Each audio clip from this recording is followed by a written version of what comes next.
New Zealand ultimately absolutely supports a diplomatic use of diplomacy, use of a multilateral environment to try and resolve these issues.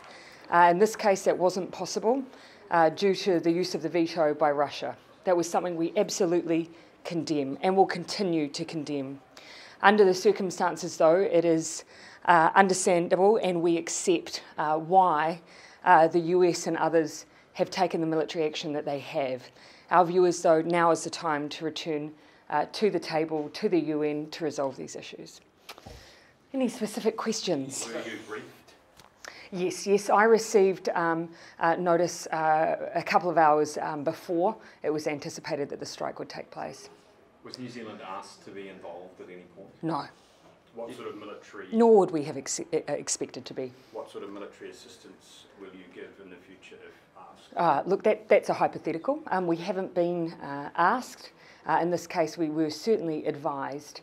You know, our view and our hope ultimately is that we return to the negotiating table, that the UN is used as a vehicle to stop civilians, innocent civilians, from being killed. You said you accept their actions, but do you support the use of military force? Ultimately, no one wants to be in this situation.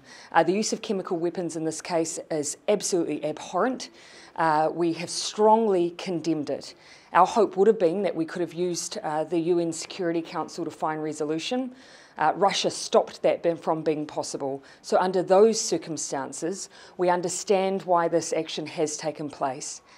We hope, though, that we can return back to the UN to try and prevent further harm for civilians. In the briefing, were you advised of further action, No. future action? No, I have not been.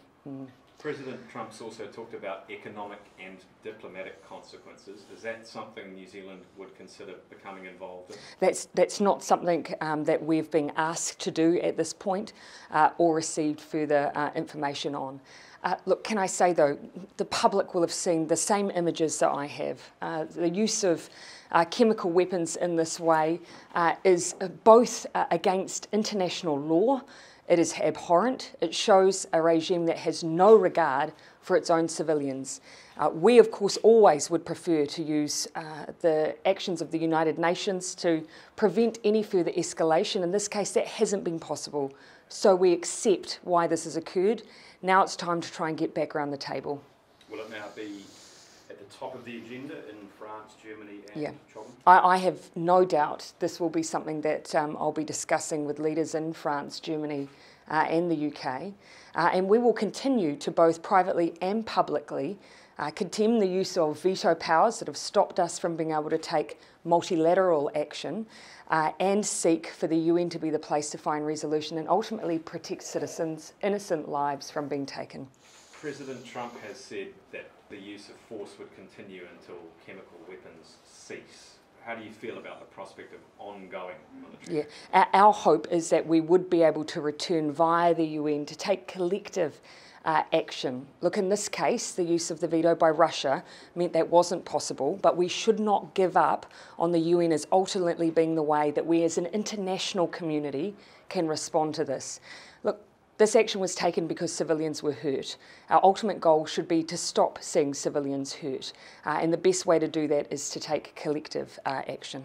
What role can New Zealand take in encouraging them back to that diplomatic? And we, of course, always use our voice. We've always taken a very consistent line that the UN is the best place to try and seek resolution on these issues. We've always condemned the use of the veto because that often prevents us from being able to take a unified position. We should not give up on the UN being the way to achieve that. In the meantime, we also should be using the chemical weapons treaties and laws that already exist to make sure that we are acting as an international community. In the coming days, if not weeks, do you think you will be asked for military assistance? Oh, look, that's something I haven't anticipated. Obviously, I'll be having conversations directly with leaders in France, UK and Germany. I'm sure this will be discussed, but ultimately, I know one thing we will be united on is the hope that we see no more innocent lives taken in Syria.